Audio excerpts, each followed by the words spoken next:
What is up, guys, and welcome to my review of set number 75157, Captain Rex's ATT. Now this set is based off from Star Wars The Rebel Show, and it comes with 5 minifigures being Captain Rex, Commander Wolf, Commander Grieger, Stormtrooper, and the Inquisitor, which is the fifth brother. Starting with the figures, we have the third face of Captain Rex, and he comes with this big sniper rifle and also a great minifigure design. I can't say that the torso print really matches his beard, but sadly he doesn't come with any leg printing. As you can see, this detailing of his red really represents his second face helmet, but nonetheless it really represents the character very well from the Rebel Show. Behind Captain Rex we can also see the back printing and the same blue lines going on each side. The second minifigure in this set is Commander Wolf, and he also comes with the sniper rifle, and nonetheless the headpiece is really amazing. The eyepiece especially, because it really represents his first phase armor when he was also one eye blinded. But nonetheless the arm printing design looks actually really cool, that they choose the black color, and the armoring piece of the clone actually really represents the character. And as you can see, he also comes with back printing. Continuing our list, we have Commander Grieger, and he actually looks pretty decent with a regular blaster. Printing on him is actually really good. He has like a normal t-shirt with a white belt, and if you can see, there's like some little white dots that represent his shaved beard. His face actually really looks like a clone face,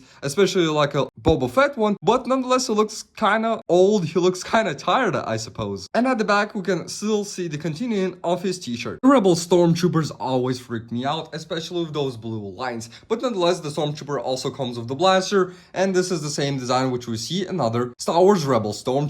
Last but not least, we have one of my favorite Inquisitors ever, which is the fifth brother, and he comes with this dual molded lightsaber with the Inquisitor hilt, and just the design, the armoring, and the headpiece just looks very phenomenal for this kind of minifigure. As you can see, the detailing on the legs and on the torso are very cool, and also he comes with those really nice Imperial logos on his armoring piece. The design of his headpiece is actually really also cool. It really shines up the view from the Rebel Show. Underneath the armoring piece, there are still some details on the front side of the torso, and behind you can see the second face of the fifth brother, which looks kind of angry, and there's some really phenomenal back printing. The full model is actually based on the ATT from the Clone Wars, but nonetheless we're going to pick the view of it and count it what has actually changed throughout the model. From the first view you can see the 2 lamps inside and one underneath it. It also comes with this large cannon piece, and there's some 2 bubble wheels which are actually really holding position. Even if you move them, they're not actually going to break, such as other models. Getting into the cockpit is actually really easy. There's this specific mechanism how you can just push up this piece to the front, and there's some removable seat place for a clone trooper. As you can see, it actually just slides inside. There's a normal control panel, and you can put Commander Green instead, and it just slides him very easily inside. And as you can see, he's not very stuck inside. He looks pretty decent looking there, and you just close it up and you can still see him a little bit. Yeah, it's very dark inside, but nonetheless it really captures the view. Removing some pieces, we can actually see the continuing on the sticker piece, which is on the wing and on the ATT, which is actually really nice lined up, which you can see actually behind the turrets. I really like that they included this specific piece. It really just matches up very amazing. It features the model really cool, and it just adds that really nice look because you can't see those big gaps, which is made symmetrically the same on both sides. On top of the first section we can see this big turret which actually rotates 180 degrees. You can try to rotate 360, but it just won't work because of the handling piece behind and this antenna piece. But nonetheless it has this blue spring-loaded shooter, and there's a seat for our minifigures. So you can see it also has this wing piece, but when you put Commander Wolf besides it, actually you can just put this piece up. You can still see him, which looks actually really good. Just gotta focus in. Yeah, we can see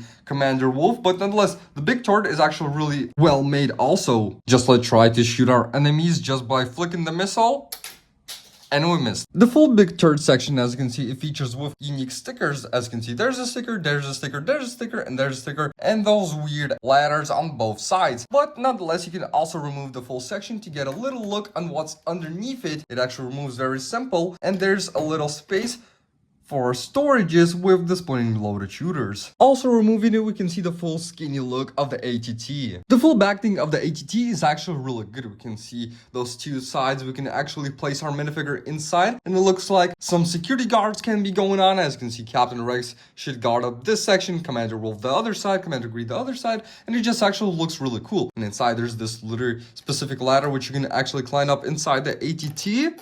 it opens up just like this, and all the minifigures can climb up inside. And also, as you can see, we have those really nice lights on top of it, so it won't be that dark. And there's this door to get into the interior. The door section comes with this big sticker sheet. Also, there's this sticker code. Just actually you can type of the code and get inside there. And as you can see, there's also the 2 stickers on both sides. The full top section of the ATT itself, it is actually really colorful. As you can see, it lines up the red coloring of the Captain Rex's armor sometimes. There's some kind of, and you get those 2 big cranes. So as you can see, they work up very easily. You can sweep them up 360 degrees, but sadly you can't just actually put the crates on top of the ATT. Inside the 2 crates, you can see a regular blaster, and they also come with this bomb. The ideal look of the back section is actually really ugly, and that's what takes the beauty of the set, but nonetheless it was designed like that in the show. There's also this kind of thing, I don't remember what it's supposed to represent, and there's those 2 either ladders or what they're supposed to hold. To get inside the interior is actually very easy. You can lift up this full piece,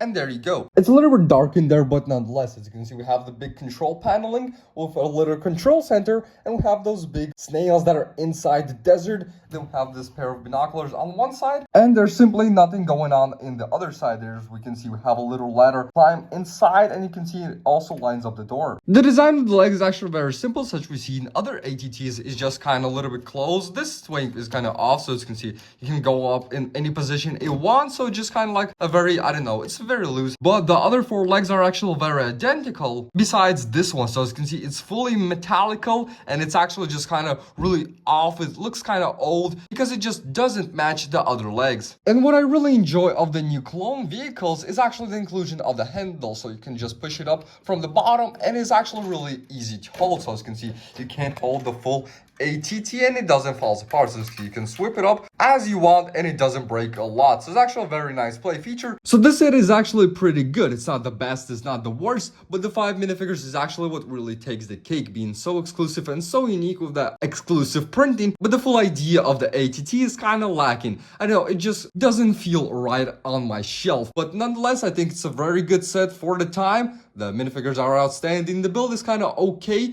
especially for kids. It's actually kind of good for display and for playing. So thank you guys so much for watching my review. Don't forget to like and subscribe. And I'll see you legends in the next one. Peace out.